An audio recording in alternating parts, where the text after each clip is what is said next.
존경하는 국민 여러분, 의원실 국회의장님과 선배 동료 의원 여러분, 민생의 봄날, 국민의 봄날을 위해 정치하는 조국혁신당 정춘생입니다. 저는 지난 4월 14일 정개특위위원을 사퇴했습니다. 거대 양당의 기득권 담합에 들러리를 설 수 없었기 때문입니다. 비교섭 단체 중 유일하게 정개특위에 참여한 만큼 개혁진보사당을 대표한다는 마음으로 임했습니다.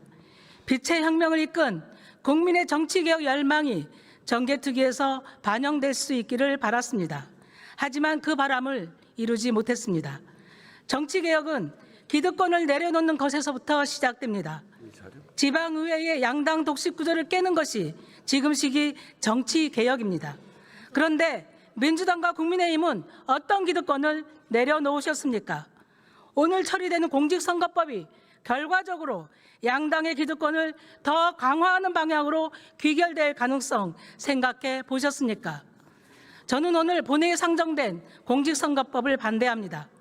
2022년 지방선거에서 민주당과 국민의힘의 당선인 비율은 94.3%, 광역의회는 98.1%, 그야말로 거대 양당의 독식이었습니다. 현행 선거제도는 표의 등가성도 심각하게 훼손하고 있습니다. 2018년 지방선거에서 부산시의회 선거 결과를 보면 더불어민주당은 48.81%의 정당 득표율로 전체 의석의 87.2%를 차지했습니다. 반대로 2022년에는 국민의힘이 63%의 정당 득표율로 전체 의석의 95.74%를 차지했습니다. 2022년 지방선거의 무투표 당선자는 489명에 달합니다. 양천구의회 기초의원 16명 중 14명이 무투표 당선되었고 송파구는 23명 중 13명이 무투표 당선되었습니다. 선출되지 않은 선출 권력이 지역의 예산과 정책을 주무르며 지방자치를 왜곡하고 있는 것입니다. 그런데 이런 문제들을 개혁해야 할 정개특위는 사실상 허수아비였습니다. 비교섭단체는 철저히 배제됐고 법적 정당성이 없는 거대 양당만의 2+2 회동에서 모든 것이 밀실에서 논의되고 결정됐습니다.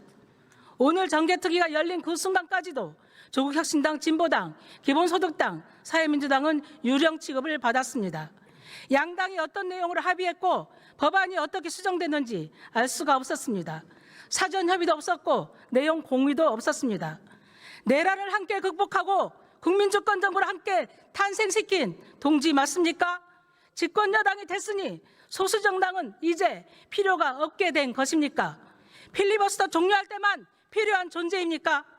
기초의회 중대선거구 전면 도입, 비례대표 비율 최소 20%로 상향, 전남 광주 통합특별시 광역의회 중대선거구 도입, 지방의회의 다양성과 비례성, 대표성을 보장하고 주민주권 지방정부 시대로 가기 위한 최소한의 요구였습니다.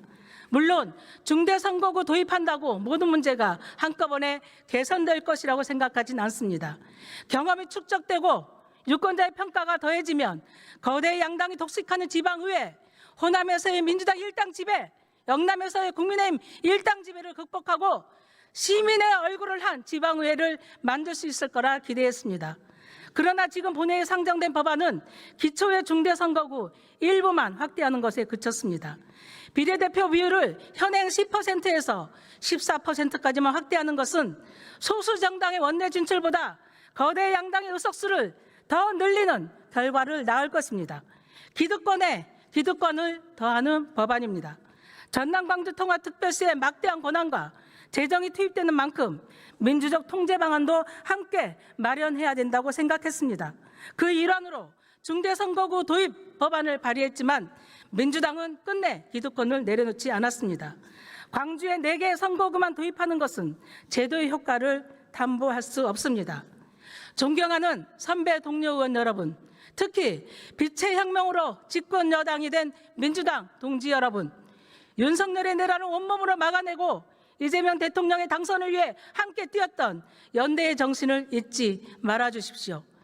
지금 통과시키려고 한 이 법이 광화문과 안국동, 남태령과 한남동을 가득 메웠던 응원봉 시민에게 부끄럽지 않은지 다시 한번 깊이 고민해 주십시오.